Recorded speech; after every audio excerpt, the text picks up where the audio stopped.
За өнөөдрийн сэдвээр бид төсөв мөнгөний бодлого гэсэн ерөнхий сэдвийг хүрээд за нэмэх нь дэд сэдвүүд нь одоо эрүүл мэндийн реформ, ёс зүй гэсэн дэд сэдвүүдийн хүрээнд ярилцахаар улсын их хурлын гишүүн Гаммаг студид аваад байгаа юм аа. Танд энэ тэмдэглэгээ. Сайн байна уу? За шинэ гишүүн тэгээд одоо энэ удаагийн одоо онцлогтой парламентод шинээр сонгогдсон гишүүд бол 3-2 бараг байх шүү байгаа юм тийм ээ. Нэлээ олон одоо гишүүд бол шинээр анх удаага сонгогдсон гишүүд. Тэр утгаараа ер нь төсөв ярилцах, төсөв хэлэлцэх, батлах үйл явц бол бас их адарбаатай байлаа л да. Өнгөрсөн одоо 24 оны төгсгөл намрын чуулганаар бол анхны төсвөө одоо баталсан маш одоо сайн төсөв болсон гэж одоо эдийн засгчид бас үнэлж байгаа ийм үнэлгээтэй юм төсөв баталсан. Тэгэхээр төсөв батлан гэдэг бол одоо бас хүн болгоны хийгээд байх ажил биш. Хүн болгонд мэдээд байх асуудал биш тийм ээ. Дээр нь одоо 126 гишүүн анх удаа гарах чирэгтэй салбар бүрийн төлөөлөл байх, жагсаалтаар орж ирэх, тойрог томсох гэдэг ингээд юм олон асуудал байж байгаа 126 орж ирсэн учраас тэр болгонд одоо төсвийг мэддэг хүмүүс байхгүй шүү дээ. Тэгэхээр яг энэ талаар одоо мэдлэг мэдээлэл олгох сургалт бол болсон гэж би ойлгосон. Яг энүүгээр бол яг юу ямар одоо зүйлийг та жишээ нь авбаа. За сайн байцгаана уу? Сайхан хавар болж байна тийм маануудад. Хүмүүсийн сэтгэл ч гэсэн тэнийгээд гоё ах шиг байна. Яг өнөөдөр тийм сургалт болсон. Би өөрөө 2 байнгын хороонд хамрагддаг. Нэг маань одоо энэ ёс зүй дэгийн байнгын хороо Баярбаатар даргалуулсан улсын хурлын гишүүн. Тэгээд тэрнийхээ хүрээнд өнөөдөр биднэрт тийм сургалт явуулсан байгаа улсын хурлын гишүүдэд. За тэгээд мэдээж миний хувьд бол маш хэрэгтэй, шаардлагатай, зайлшгүй суух одоо оролцох ёстой тийм сургалт гэж санагдсан юуны учир. За яг өөрөө чи асуусны дагуу одоо шинэ парламент мөрцсөн тий шинэ улсын хурлын гишүүд мөрцсөн. Тэгэхээр бид хэд яг 4 жилд 4 удаа төсөв баталдаг гэсэн ойлголттой байсан боловч яг үнэндээ асуусны чинь дагуу одоо салбар бүлгийн төлөөлөл мэрэгжлийн хүмүүстэй үйлдвэрчний эвлэл гэх мэтлэн одоо шинэ маш олон гишүүд орж ирснээрээ их онцлог одоо их өнгөлөг тий олон талт үзэл бодолтой их сонирхолтой нэг бодлын тийм амьд парламент яхаргуу бүрдсэн. Энэ парламент бүрдсэнд би бас өмнөх парламентын гишүүдтэй бид нар баярлалаа гэж хэлэх ёстой байх. Энэ өөрчлөлт шимжилтийг авчирсан хүмүүст одоо тий манлайлж ажиллаж исэн хүмүүс шийдвэр гаргагч нартай бүгдээрээ бас баярлалаа гэж хэлэх зүйтэй байх. Альва нэг юм чи ер нь түүхтэй байдаг тий дандаа өмнөх үеийнхээ мөрөн дээр гიშгчээж дараагийн алхам гардаг. Яг тэр шиг биднэрт бас энэ бол хариуцлагатай үе. Одоо шинэ парламент, шинэ төлөөлөл, шинэ өөрчлөлт гэсэн утгаараа хариуцлага бас өндөр орж ирж байгаа, хүлээлтж их байгаа. Тэрэнд нь аль хор таарч ажиллах хүмүүсийг аль болохоор одоо юу гэдэг өмнөх одоо үеийн гаргасан энэ шийдвэрүүд нь зөв байсан гэдгийг харуулах дараагийнхаа үедээ айтаахан шиг тийм нэг legacy гэж англичууд ярьдаг те үлдээчих зорилготой байх юм зүйтэй юм. Тэхийн тулд бид нар аль болохоор ажилдаа хариуцлагатай тэгээд улс ууртай, бодлоготой, тэгээд үндэслэлтэй одоо юу гэдэг шинжилгээ ухааны үндэслэлтэй хандуулах зүгээр миний хувьд бол жишээлбэл тэгтээ яг өөрөө ч асуусны дагуу би тэд мэрэгжлийн хүмүүс гэхээсээ илүү одоо төсөв гэдэг чинь сая ярьлаа те шин зүйл төсөв, санхүү, эдийн засаг, макро эдийн засаг гэсэн одоо маш олон тийм шин салбарын ойлголт мэдээлэлтэй байх хэвээр гишүүд богино хугацаанд маш их төсөв том одоо юу гэдэг нэлээд олон гишүүд бас ярьжсэн багтаа зузаан юм орж ирээд маш хурдан яаралтайгаар уншаад мэдээд ойлгоод тэрнээсээ шийдвэр гаргах кнопхоо өндөө хүрх хэсгээс шийдэх одоо ийм асуудлууд байдаг. Энэ нь өөрөө хэдийгээр бас нэлээд одоо ачаалттай дарамттай ч гэсэн биднийг бас цаг үе олсон мэдрэмжтэйгээр хурдан ажиллах энэ шаардлага хэрэгтэй болд юм байна. Тэрний нэг нь одоо жишээлбэл өнөөдрийн болсон энэ сургалтынхаа талаар яг товч дурдвал биднэрт хөтөлбөр өгсөн. Хөтөлбөртөө макро эдийн засгийн төсөв тухай энэ нь төсвийн доктортой байдлын зөвлөлөөс одоо хөтөлбөрийн нэг очроос би авчираад тэгээд Ууганбаатар гэж PhD доктор хүн биднэрт танилцуулга өгсөн. Дараа нь төсөв мөнгөний бодлого ба санхүүгийн зохицуулт буюу макро зохистой бодлого гээд баяр даваа Монгол мөнгөний бодлогын газрын дарга. За төсвийн бодлого ба санхүүгийн менежментийн зохицуулт уялдаа гээд Ж Гамбат сангийн яамны төрийн нарийн бичгийн дарга хэлэх байсан боловч газрын дарга энд хэлсэн. За тэгээ эдийн засаг төсөв хөгжлийн бодлогын уялдаа тулгарч буй зорилт гээд ил хамглан эдийн засаг хөгжлийн яамны макро эдийн засгийн бодлогын дарга гэх мэт. Тэгээ Баярбаатар дарга улсын хурлын гишүүн маань чиглүүлэгчээр ажиллаад улсын хурлын гишүүд асуулт асуугаад саналаа хэлээд тэгээд энэ сургалт өнөөдөр өндөрлсөн. Гол авчаад үлдсэн юм нь яг танд юу байв? Одоо дахиад л одоо төсөв тодтогч магадгүй гэж ярьж байна. За тэгээд эргээд дахиад дараа оны одоо төсвийг батлах хэрэг дахиад тулгарна тий. Тэгэхээр тэрэн дээр яг юуг анхаарах хэрэгтэй юм шиг танд санагдсан. Тий.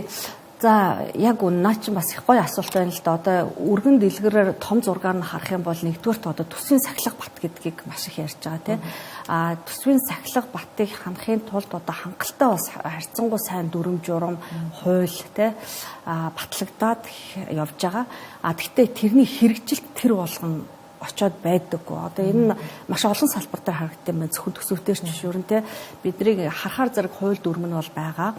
За тэрнээсээ давсан журам гэж одоо маш их ярьж байгаа журмууд байгаа те стандартууд нь байгаа. Гэхдээ яг хэрэгжилтэн дээр очоод юу ороод байна те ямар асуудлууд гараад байна.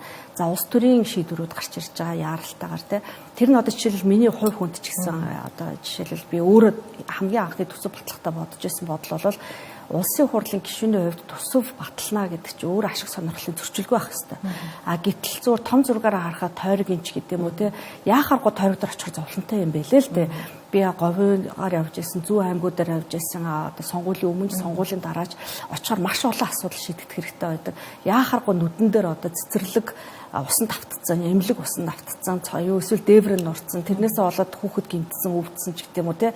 Ийм асуудлууд яг байж байгаа. Тэгээд очихоор зэрэг тойргийн гишүүдээсээ л энийг ярьдаг те төсвүүд нэмэх. Тэ энэ дээр ингээд яахааргүй тийм асуудал байгаа нэг талаас. Нөгөө талаас нөгөө хүмүүс мань төсвөө батлахдаа тэр чин тэр тойрогдоо тэр мөнгөө татчихээж л энэ асуудлуудаа шийдэх учраас төсөв баталгаад яахааргүй энэ асуудлаа ярих хэрэгтэй болдог. Тэрний төлөө өөрийнхөө одоо тойргоо ихсмээр байдаг. Гэвч Монгол улс чи өөрөө нэг том л тойрог болохоос биш олон жижиг тойрог биш те. За сая томсгсон тойрог ч гэсэн те бас л тойрог. Тэгэхээр бид нар энэ төсвийг батлахдаа өөртөө яаж ашиг сонирхол, иймэрхүү ашиг сонирхлыг би ярьж шүү дээ те. Одоо иймэрхүү ашиг сонирхоос яаж хол болох юм. Ингийн тулд яах вэ гэдэг асуулт миний хамгийн том асуулт байсан. За тэгээд сая мэрэгжлийн одоо зөвлөгөө өгж байгаа бидэрт одоо энэ яамдууд ч юм уу салбарууд ч юм уу энэ төсвийн дотвортой байдлаа хороо ч юм уу аудит ч юм уу одоо бус байгууллагуудаас за тийм учраас энэ өөрчлөлт гарч байгаа. Тийм учраас одоо тойрог гэхээсээ илүү Монгол улсыг тэр чигээр нь те одоо төлөөлөх дээрэс нь мэрэгжлийн хүмүүсийг орж ирснээрээ парламентын дуу хоолой яг ард түмний дуу хоолой болж ил гарнаа те харьцангуй одоо юмд уягдаагүй ийм байдлаар одоо ил тод ярьж болно гэснээр нэг илрэл магадгүй тэр батлагдсан төсөв байж магадгүй гэж би бодож байна л та. За яг саяны гарч ирсэн өнцгөөс асуухад тийм ээ. Одоо өмнө нь бол яг яхахгүй бүгд тойргоос сонгогддог том жижиг хамаагүй ямар нэгэн байдлаар тойргоос сонгогддог байсан учраас яг саяны асуудал бол илүү тод том руу харагддаг байсан болов гэж бодож байна. Тэгвэл одоо байгаа 126-гийн одоо дийлийнх нь бас жигсаалтаар орж ирсэн хүмүүс байна. Тойргоос ч орж ирсэн хүмүүс байна. Тэг ингээд ийм өнгө өнгийн таны тодорхойлсноор өнгө өнгийн ийм хүмүүс байгаа учраас яг тэр одоо өмнө харагддаг байсан тэр тод үзэгдэл бас энд буурч байна уу? Ер нь яг энэ шинэ парламент ингээд бүрдснээр төсөв батлахад бас ямархуу зүйл одоо өөрчлөгдсөн юм шиг танд санагдаж байна. Ер нь одоо би өмнөх парламентын талаар бол туршлагагүй юм чи яг бүтэн 100% харьцуулахтаа бол тааруу байх бах. Гэхдээ зөвөр миний дүгнэлт өөрийнхөө хувь хүний үнцгээс харахад яхахгүй салбарын асуудлыг маш сайн ярьж эхэлж байна. Салбар дундаа ялангуяа тэр одоо дүрм журмаа маш сайн барь гэдэг дээр одоо их сайн яригдж байна гэхүү дээ те. Одоо жишээлбэл тодорхой дүрм дээр тоглолтоо хийн гэдэг чи одоо төсөвтэй баяа төсөвч бай ямарваа нэгэн үйл ажиллагаа явуулахад өөр ингэсэн дүрм нь маш тодорхой байх хэвээр. Тэр дүрм чинь хүрээгээ маш тодорхой байх хэвээр. Тэгэхгүй одоо тэр хүрээнээсээ хальсан юм бас арай яваад иж болохгүй. Тэгээд харьцуултыг бол нөгөө Америкчууд дэлгээр алим оранж хоёрыг харьцуулаад иж болохгүй гэдэг шиг алимыг алимтай оранжийг оранжтай л харьцуулдаг гэдэг шиг яг салбар дотроо ороод хувь хүнийхээ асуудлууд дээр бас юу ядын яг төсвийн онцгой өнцгөр олж хардсан байна те тод өнгөөр жишээлбэл одоо юу гэдэг дүрмийг төсөв өөрчлөхдөө байгаа чангалцсан сайн дүрмээ байнга өөрчлөөд ороод ирж болохгүй гэсэн те яах аргагүй тийм хатуу байр суурь нэгдүгээрт хоёрдугаарт одоо тэр саяын сургалтын дээр ч гэсэн нэлээд яригдсан асуудал гэвэл орлогондоо зарлагаа тааруулахгүй, зарлагандаа тааруулсан төсвөө эхэлж зарлагаа бодцоод дараа нь орлогоо бодож оруулна гэдэг чинь ойлголтын хувьд одоо бид нар концепцийн хувьд шал өөрөөр асуудал хандах хэрэгтэй. Түүнээс өмнө ингэж явж исэн, энэс хойш ч гэсэн ингэж явах болноо гэдэг бодлоор хандаж болохгүй. Концепцээ өөрчлөснийхаа дараа дүрм нь маш ойлгомжтой тодорхой болоод дүрм нь тодорхой болсны дараа акшн буюу яг үйл ажиллагаа тэр чинь одоо явагдах хэрэгтэй гэсэн. Одоо зөвхөн өрхтөр маш амархнаар тайлбарлавал өрхтөр бид нар манай гэр бүл 4 ам бүлтэй байлаа гэхэд за ээж аавын олж байгаа орлого тэрэн дээрээ тулгуурлаад бид нар зарлагаа төлөлдөө өстэй за тэдийн хоолндоо тэдийн байрандаа тэдийн тав цахилгаандаа ч гэдэг юм. Гэтэл манайх одоо том улс даяараа эхлээд зарлагаа тодорхойлцоод дараа нь тэрэндээ орлогоо тааруулж явах гэдэг асуудал чинь концепцийн хувьд ерөөсөө энийг бол өөрчлөхөөс өөр аргагүй гэсэн асуудал нэгдүгээрт ярьж байна. Хоёрдугаарт нөгөө яг миний ойлголтоор бол хүнчлэлийнхаа хэрээр гэд хөлөөж гэдэг шиг одоо юу гэдэг дотоодын нийт бүтээгдэхүүн одоо байгаагаас 30% юм уу эсвэл өнгөрсөн жилийнхаа дотоодын нийт бүтээгдэхүүний 35%-аас хэтрүүлэхгүй зардлаа байлгаж энэ дээрээ одоо тоглолтоо хийе дараагийн үйл ажиллагаагаа явуулаа гэдэг. Энэ бол надад бас их тодорхой маш ойлгомжтой зайлшгүй хэрэгжүүлэх ёстой тийм ойлголт болж өглөө. За таны хувьд эрүүл мэндийн салбарын тийм. За тэгээд эрүүл мэндийн салбар мэдээж одоо хамгийн их ламтай. За хамгийн их одоо асуудал дагуулдаг, ярилцдаг. Тэгээд мэдээж хэрэг хүмүүсийн хувьд ч гэсэн сайжраасаа, ингээсээ, тэгээсээ гэсэн хүсэл эрмэлзэл маш их байдаг болоо гэж бодож байна. Тэгэхээр эрүүл мэндийн салбарт жишээ нь одоо төсөв, дээр нь одоо нэмэх нь өөр юун дээр нас одоо ажиллах хэрэгтэй гэж та харж байна. Баярлалаа. Гоё асуулт байна тий. Яг үнэ одоо эрүүл мэндийн салбар дээр ялангуяа энийг одоо төсөв хөтөлбөр эдийн засгийг ярихаар зэрэг яахааргүй бид нар орхиж болохгүй 3 салбар байгаа. Боловсрал, эрүүл мэнд, за нийгэм хамгаалал гэдэг нь бас одоо хүний нөөц энтрээ оруулаа тий. Энэ салбарууд урт удаан хугацаагаар эдийн засгаа бид нар бодох юм бол энэ 3 салбар ерөөсөө хаягдчих огт болохгүй салбар. Яагаад тэгэхээр явж явж хүмүүс хэр зэрэг боловсрал авч ийн хэр зэрэг эрүүл байгаагаас болж манай Монгол улсын эдийн засаг байтугай ер нь оршин тогтнох энэ чадвар чинь мэдрэгдэх учраас тэгвэл богино хугацаанд макро эдийн засгаа төлөвшүүлэх юм бол бид нар ерөөсөө эдийн засаг мега төсвөлтэй нөгөө дотоодын нийт бүтээгдэхүүн гэдэг ойлголт руугаа илүү яриад энэ дээр мөнгө байж ижил эн чинь өөрөө бие нөгөө боловсрал нөгөө эрүүл мэнд нөгөө хүний нөөцөд тэтгэн шүү гэдэг ойлголт яваад байгаа учраас яг энэ хоёрын ёстой нэг оптимальны тэнцэл дээр энэ асуудал яг шийдэгдэх юм байна гэдэг нь харагдаж байгаа байхгүй юу. За эрүүл мэндийг яг хувь хүнийхээ хувьд би ер нь тогтолцооны хувьд маш тодорхой болгочих ёстой гэсэн нэг ойлголт надад байдаг. Хоёрдугаарт эрүүл мэнд өөрөө бас салбарт дамнсан гэх юм нэг салбарт харьяалагдаж болохгүй салбар байгаа юм. Тэр утгаараа ч гэсэн ер нь Монгол улсын ерөнхий сайд оюун эрдэнэ одоо Монгол Ардын намын дарга өөрөө бас алсын хараа 2050 нэртэй салбар хоорондоо уялдаг хангах үндэсний хороо гэж байгуулсан. Тэр хорооныхоо дэд дараагаар одоо намайг томилж ажиллуулсан. Энтэй холбоотой би 100 одоо яг олон талын салбар руу орж байгаа зөвхөн эрүүл мэнд, нийгмийн эрүүл мэнд биш бас эдийн засаг сая миний нэрлсэн хэд хэдэн салбар руу орж байгаа учраас бас туршлага судлах, өмнө ажиллаж байсан байгууллагынхаа сургуулийнхаа Харвард их сургууль, бусад сургууль, эрдэмтэн судлаачтай уулзаж ярилцах гэхээр 100 одоо яг төсвийн тэр чин тул орж ирлээ тий орж ирэх үед одоо 100 яг би байхгүй тэр 9 хурал боллоо 7 хурал боллоо тухайн үед би яг Америкт ажиллаж таарж исэн. За тэр ажлын хүрээнд дээр бас хэд хэдэн нэлээд юмнууд ярилцаж одоо бас нэлээд хэдэн санаа оноо мэдээлэлтэй одоо орж ирсэн гэхүү дээ. За тэндээс мэдээж эрүүл мэнд бол нэг талаар бас нэлээд яригдсан байгаа. Тэр нь юу гэсэн үг вэ гэхээр зэрэг ерөөсөө эрүүл мэндийг бүх бодлогод гэдэг энэ суурь нь юу гэсэн үг вэ гэхээр зэрэг нэгдүгээрт одоо орчинтой холбоотой тийм. Энд чинь одоо нийгмийн эрүүл мэнд ч бай, хүний эрүүл мэнд ч бай яа харахгүй бидний амьдарч байгаа орчинтой хамааралтай байна. Ямар байртай байна тийм. Агаарын орчин ямар байгаа, дотоод орчин ямар байгаа, одоо юу хөрс ямар байгаа тийм. Дуу чимээ байгаа, барилгачдын стандарт чи ямар байгаа, ногоон байгууламж ямар байгаа гэхэр чи хот төлөвлөлт ороод ирж байгаа тий, байгаль орчин чи ороод ирж байгаа тий, хүний одоо нийгэм хамгааллынхаа ороод ирж байгаа. За боловсрал дээр яаж орж ирэх хэвээр. Яагаад хүн одоо юуг зөв хооллох вэ? Яагаад бид нар хөдөлгөөнтэй байх хэвээр? Яагаад бид нар өөрсдөө одоо зөв зан үйлд сургаж явах хэвээр гэдгийг яагаад бүр багаас сурах хэвээр те.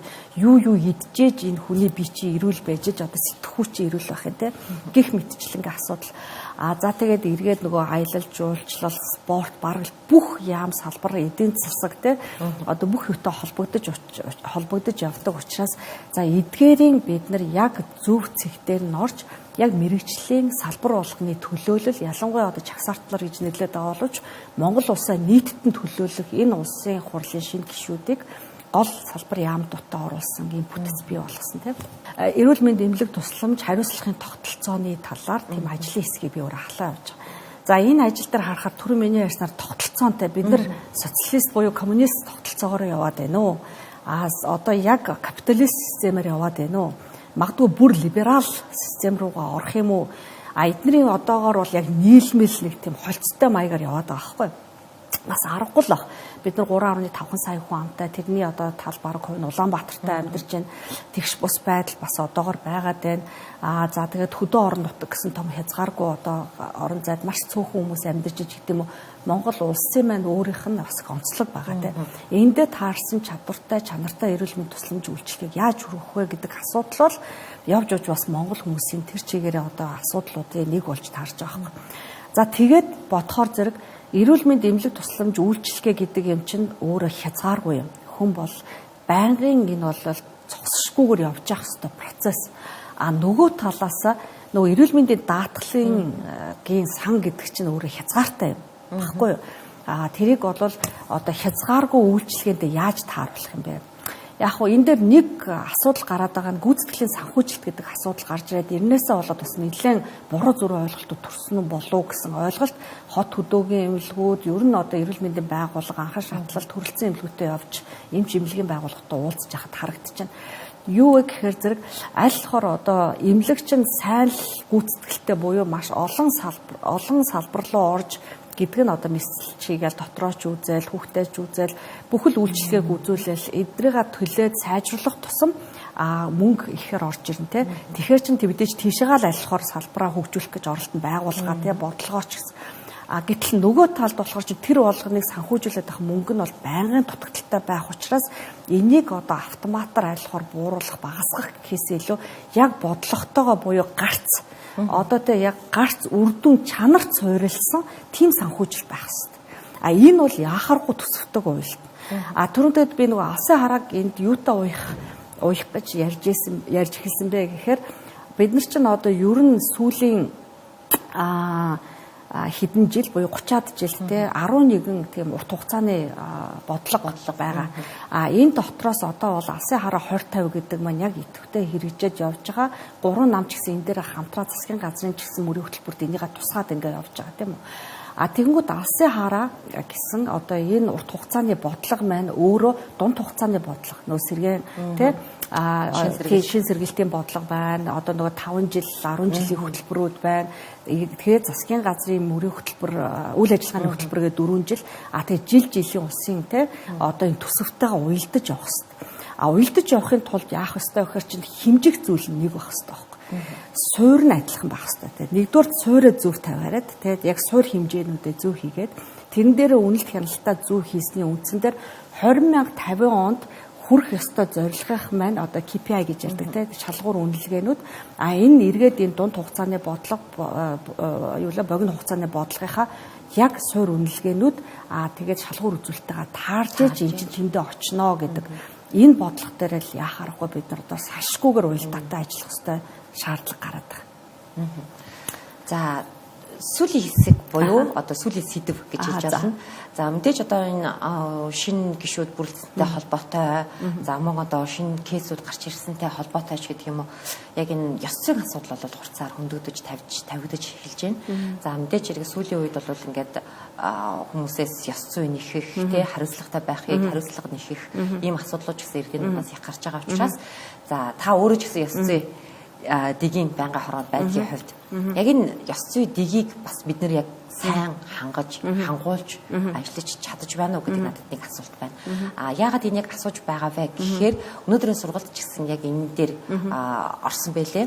Яагаад төсөв мөнгөний бодлого хүртэл яг ёс зүйтэй холбогдох ёстой юм шүү гэдгийг бас ингээд ойлгуулсан болов гэж бодож байна. Тийм. Баярлалаа, гоё асуулт байна. Ер нь ёс зүй дээрэс нь энэ хариуцлагын тогтолцоо гэдэг асуудал би ч одоо бас хурж ирээд харьцуулаад харахад гэхүү дээ. Миний сүүлийн 20 гаруй жил амьдарч байсан газар Бостон хот. Тэгээд бусад улс оронд ажиллаж амьдарч сурж байсан туршлагаасаа ингээ хараад байхад биднэрт нэгдүгээрт хүмүүсээ одоо ёс зүйн хувьд ч гэсэн ингээ сургах, сурталчлах, мэдээлжүүлэх, ойлголт төрөх энэ асуудлыг маш өргөн хүрээтэй өргөн фронтоор байнга явж явах хэрэгтэй байна. Тэгэхгүй бол манай Монголын систем би өөрөө ч гэсэн тийм л хүн байсан. Одоо нөгөө оюутнуудаасаа дараа нь бид нар фидбек авах жахад алдаа гаргасныхын дараа маш хатуугаар бүх асуудал өнгөрсний дараагаар л одоо эргэж ярих чинь нэг бодлыг амар байдаг байхгүй хариуцлага тооцоход алдаа гарсан учраас тэрэн дээр нь дөрөөлөд маш хатуу шаардлагууд тавина. Тэгээд нөгөө penalty буюу шийтгэх арга барилаар их яваад идэг. Гисэн мөртлөө тэр хүмүүст анханааснаас сургалт мэдээлжүүлэх системтэйгээр мэдлэг мэдээллийг олгох юм маань их суул явдаг тий. Энийгээ суурлуулж хийж өгөөгүй юмнууд бас их харагдаад байгаа юм л да. Энэ бол нэг асуудал системийн хувьд тий. Одоо жишээл юу гэдэг Америкт бол одоо танхимаар хичээл орно, онлайн хичээл орно. Тэгэл хүн чинь мартчихдаг учраас 3 сар тутам, 6 сар тутам, жил сар тутам ёс зүй, дэг, мораль, хариуцлага энэ тогтолцооны талаар байнга рефреш корс гэж явуулна тий. Тэрийг одоо хянана, үр дүнгийн үзэнд шалгана. Ингээд байнгын юм үйл ажиллагаа явдаг шиг магадгүй улсын хурлын гишүүдэд, засгийн газрын гишүүдэд тэгээд ерөөсөө дунд шатлал, бүх шатлалтаа 10 жилийн хүүхдүүд цэцэрлэгийн нас магадгүй одоо тэг гэр бүлийн хүмүүжлээс ахуулаад энэ бол байнгын зай завсаргүй явж явах ёстой нэг ажил болж байгаа. Нэгдүгээр хоёрдугаарт за бид нар энэ урьдчилан сэргийлэх юмнуудаа сайн хийгээд байвал энэ алдаа дутагдал баг гарна. Тэгээ харьцангуй одоо баг үн төлнө гэх юм уу да тий. Одоо сүрэл хохирол нь арай баг байхгүй. Энийгээ бодож авах хэрэгтэй. Гуравдугаарт нэгэнт алдаа дутагдал ёс зүйч бай, юу ч бай гарцсан тохиолдолд дахиж ийм юм гарахгүй тулд бүр кейс бай кейс авч үзээд нэг бүрчлэн хүмүүсийг юм уу байгууллага шийдэх гэхээс илүү дахин ийм тохиолдолд огт гарахгүй тулд стандарт operating procedure буюу SOP гэж ярьдаг. Тийм бүр процедур бий болгож энийг байнга авч үзэж явах хэрэгтэй юм шиг надад сэтгэл төрдөг. Тэгээд сэтгэл явах уу энэ бол зайлшгүй хийх хэрэгтэй ажил. За энэ утгаараа энэ бүх салбартаа яг ийм байдлаар явахгүй бол бид нар аль болохоор хүн ер нь ерөөсө биологоосоо ч цаанаасаа тийм л аль болохоор хариуцлага багтай аль болохоор одоо өөрийнхөө үзмжээр ажиллаа хийгээд айтаахан шиг одоо юу гэдэг баг цаг зарцуулаад тэгээд ажиллахаа бодно үсттэй хин ч гэсэн айтаахнаар үр дүнтэй үр бүтээлтэй баг цагаар тэгтээ хариуцлагатай ажиллах энэ системийг хинч тэр системд орцсон байсан ажиллах энийг л бий болгох нь гол үр дүн тийм. Тэгэхгүй бол ер нь хариуцлагын тогтоо халдсан хаанаа баг байгаа юм шиг сэтгэл надад үнэхээр төрж байна. Монголдо би тэд аж аргалтай сайн сайхан амьдрахын тулд бүгд дор бүрнээ хариуцлагын тогтолцоо, энэ ёс зүй, энэ дэг гэдэг ажлыг бид нар үнэхээр одоо улс уртайгаар байнга хийж явахын тогтолцоогоо бий болох нь маш чухал. Бүх салбартаа гэж бодож байна. Тэгэхээр одоо улсын хуралдаараач миний сая хэлснээр би тэд өөрсдөө тэрийг хангах хэрэгтэй. Тэгээд бүр одоо төрийн бус те за тэгээ хувийн хвшилтэй ч гэсэн энэ бол байнга орох хэрэгтэй л гэж бодож байна. Та хоёр жоохон цаг үлдсэн учраас бас нэг зүйлийг би тодруулаад асуучаа гэж бодож байна. Эрүүл мэндийн салбарын тухай ярьсных те бид хэд одоо ингээд юм тогтолцооны хувьд ингээд социализм шиг капитализм шиг те либерализм шиг ингээд байгаад байна гэсэн шүү дээ. Одоо тэгвэл яах ёстой юм бэ? Танд нэг бодсон юм байна уу гэдгийг би тодруулаад асууж. Тэг надад бодсон юм бол их байгаа. Энд дэр магадгүй бүр шин тэ өөр байдлаар хөтөлбөрөөр гэдэг юм уу телевизийн юугаар ярих нь зүйтэй болов. Нэгдүгээрт хоёрдугаарт энэ нь зөвхөн нэг салбарын асуудал биш гэж би дөнгөж сая хэлсэн учраас одоо хилцэж ярилцаж одоо энэ хилцээрийн ширээн дээр сууж дата санаа оноогоо нэгтгэх гэдэг бас айгүй том асуудал байгаа. Магадгүй бид нар одоо нэлээд хэцүү шийдвэрүүдийг гаргах шаардлага гарна. Яа тэгэхээр заримдаа би энийг одоо бодлогын хувьд эрүүл мэндийн яамчин яа харахгүй одоо энэ бодлого зангидаж явах хэрэгтэй боловч дахин инженерчлэлийн судалгааг бид нарт одоо хийсэн юмнууд байгаа байхгүй өмнөх гэж одоо үргэлжлүүлэг хийж байгаа ерөнхий сайдын үед ч гэсэн одоо амар баясгалан дарга хэрэг эрхлэх газрын үед байхасаа ч гэсэн хөрөлсөх ерөнхийлөгч ерөнхий сайд байх үеэсээ ч гэсэн ингээд боцсон хийсэн судалсан маш олон асуудлууд. Тэр судалгаанууд дээр дүгнээд ингээд харахад эрүүл мэндийн яам бодлого 28% дөнгөж зангидж байна. Ихэнх цаг үр нөлөө хугацаа нөөцөө хэрэгжилтэн дээр ажиллаад байна. Ингэхээр эрүүл мэндийн байгууллага шиг ажиллаад байна гэсэн одоо энэ санал шүүмжлэл яавал энийг өөрчлөх ёстой вэ гэсэн энэ гаргалгаануудыг ч гэсэн гаргаад олон улсын системтэй харьцуулсан олон ажлууд явагдаж байна. Тэгэхээр энэ хүрээ бид нар авч үзээд энэ дээрээ хүрсэн дээрээ тохирсон өөрчлөлтүүдийг яагарахгүй хийхээс л өөр аргагүй. Тэгэхгүй бол бид энэ хуваар нь одоо эхийн эцээхгүй, туглын тураахгүй дундаж байрыг авч явснараа хизээ нэгэн зэгт энэ систем бол ажиллагаа байна. Ер нь байх гээд байгаа гэж харагдаад байна шүү дээ. Яагаад тэгэхээр ажиллаж байгаа хүмүүс нь ч тэрэндээ сэтгэл ханамжтай сайхан нийгмийн асуудлыг шийдэгдсэн юм алга үйлчлүүлж байгаа хүмүүс маань ч гэсэн одоо тэр сэтгэл ханамжийн байдал нь тааруу байна. Байгууллага оцсон байгууллага болгон дээр асуудлуудыг ярьж байна те. Цахимжилтын асуудал байна, хүний нөөцийн асуудал байна, сувилагчийн дутагдлын асуудал байна, мөнгө төгрөг хүрхгүй байгаа асуудлууд байна те.